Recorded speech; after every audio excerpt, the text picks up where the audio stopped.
હરિસરનમ આજે હું બાબા બાલોકનાથ ગૌશાળા રાજકોટ માટે થોડી વાત કરીશ. એક જાણીતું તીર્થ સ્થળ એટલે ગૌશાળા. ગૌશાળાનો મહિમા એ છે, વેદો ઉપનિષદોમાં પણ કહ્યો છે, ગૌમાતા તરફ સર્વને પ્રેરણા અને શાસ્ત્રોમાં ગૌમાતાની પૂજા કરે છે. અને આજે પણ ગૌશાળામાં સવાર અને સાંજ જતન થઈ રહ્યું છે. અને એવી જ એક ગૌશાળા એટલે બાબા બાલોકનાથ ગૌશાળા રાજકોટ રોડ પર આ ગૌશાળા આવેલી છે. તેમાં કુલ પરંપરા મુજબ ગાય માતાનું જતન અને મર્દન થઈ રહ્યું છે. અને શ્રી મહંત શ્રીપાનાથ બાપુ ગાયોની સેવા કરે છે. સેવકો જોડાયેલા છે. સેવાભાવ ચાલુ છે. સેવા વધશે. ગાયોનો ઘાસચારો મળે, એમને જરૂરી સુવિધા મળે તેના માટે પ્રચાર કરી રહ્યા છે. તેના માટે શ્રીપાનાથ બાપુ બધાને પ્રણામ અને આશીર્વાદ આપે છે. ગાયોની સેવા કરવી એ ખૂબ જરૂરી છે. લગ્ન નિમિત્તે, મેરેજ નિમિત્તે તમને દાન કરી છે. સ્થાનિક વિસ્તારના લોકો અહીંયા વિવિધ સેવા આપે છે. ફોરેન સાધ્વી બેલે અસુર કરીને છે, તે ઘણી સારી સેવા છે. તે કહે છે કે ફ્રેશ શ્વાસ લઈ શકાય છે, દૂધ પી શકાય છે. જાનવર નથી, માતાના દેવદેવી છે, જીવ છે. ભાવના રાખો, ઘાસ ખવડાવો. ભગવાન ગાયોમાં ભગવાન બિરાજેલા છે. પ્રેમથી ગાયોને ખવડાવવું જોઈએ. ગાયની પીડા સમજવી જોઈએ. ગુરુ એવા લખાતા માતા ચિંતન ગાંવ પંડરેલીના છે, જાનવર નહીં ભગવાન છે.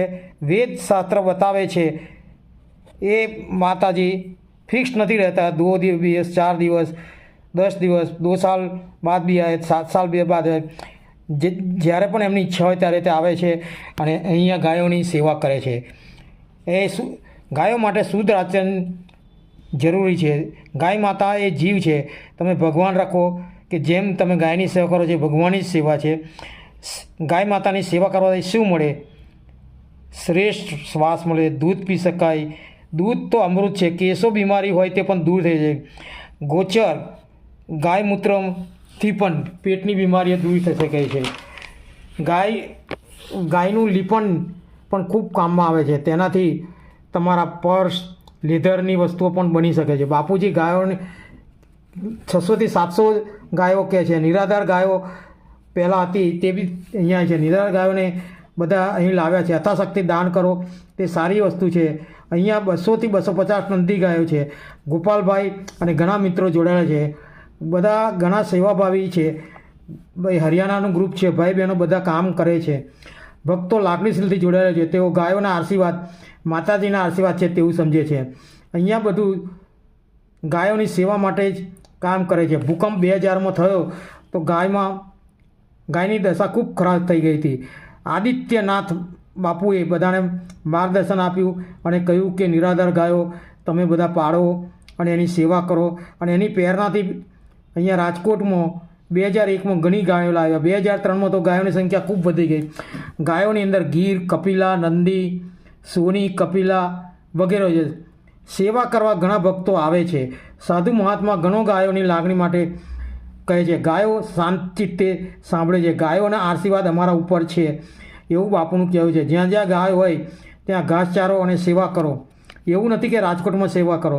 તમને જ્યાં ઈચ્છા થાય તમે ગાય માતાની સેવા કરી શકો છો. એને ઘાસચારો આપી શકો છો. એને તમે યોગ્ય યથાશક્તિ દાન પણ કરી શકો. અહીંયા ગાયોના નામ પણ આપવામાં આવે છે. ગંગા, સરસ્વતી એવા નામ આવે છે. સશક્ત સરકાર તરફથી અહીંયા કોઈ પણ ગ્રાન્ટ કે કોઈ પણ વસ્તુ મળતી નથી. વરસાદમાં છાપરા તૂટી ગયા તો એના સેવકોએ બધે ભેગા કરી અને દાન એકઠા કરી અને છાપરા ફરી બનાવ્યા. ગાયનો વિસ્તારમાં એક કલાકાર લોક સાહિત્યનો પણ આવકાર છે. આ ગૌશાળામાં મળે છે. હિન્દુ ધર્મની સેવામાં ગાયની સેવા ખૂબ જ મહત્ત્વની ગઈ છે. રાવક ભક્ત એક ડગલું જનનીથી આગળ સંતોમાં છે. સંતો માં આપણને સુવાડે છે અને સંતો આપણને જગાડે છે. જગદંબાનું સાહિત્ય છે. પ્રકૃતિનો આનંદ મળે છે. ગામોના સહકારથી બધી ગાયશાળા 700 ગાયશાળા નું જતન થાય છે. ગૌ પ્રેમીઓ એવા રહ્યા છે કે કોઈ પણ જાતની ભાવના અપેક્ષા વગર ગાયોની સેવા કરે છે. 303થી 350 નંદી ગાયો છે, બાકીની બીજી ગાયો છે. કોઈ જન્મદિવસે, કોઈ મૃત્યુ દિવસે કે કોઈ મેરેજ દિવસે યથાયોગ્ય દાન કરે છે. અહીંયા દાન લેવા માટે ફોન કરી લખી શકાય છે. ખૂટતી સેવા અહીંયા પૂરી પાડી છે. અડધું અવાર ના હોય, વાવાઝોડામાં રોડ ઉડી ગયો હતો ત્યારે પણ અહીંયા સરકારે કોઈ મદદ કરી નથી, પણ અહીંના લોકો બધાની જોડે જઈ સહકારથી બધું કામ ફરી કર્યું છે. માળ વાત્સલ્ય પડ્યો સરકાર તરફથી ફરી મળી રહે તેના માટે રાજકોટના ગામવાસીઓએ સરકારને રજૂઆત કરી છે. અહીંયા ગાયો માટે એક ટ્રસ્ટ બનાવ્યું છે અને બધાની અપેક્ષા એવી છે કે એક ગાય દીઠ પણ જો સરકાર અમુક રકમ આપે તો ઘણું સારું કામ થાય. એવી રજૂઆત તો થઈ છે. હવે જોઈએ કે ભવિષ્યમાં શું થઈ શકે છે. અહીંયા તો પહેલાં રોડ પણ નહોતો. ચલો, સરકાર તરફથી અમને કંઈક રોડની પણ વ્યવસ્થા છે, ઘણી સારી વસ્તુ છે. ગૌ માતાની સેવા કરવી એ ખરેખર પ્રભુની સેવા કરવા બરોબર જ છે. આપણે આપણાથી યથાયોગ્ય ગાયની સેવા કરવી જોઈએ. હરિ સરનામ.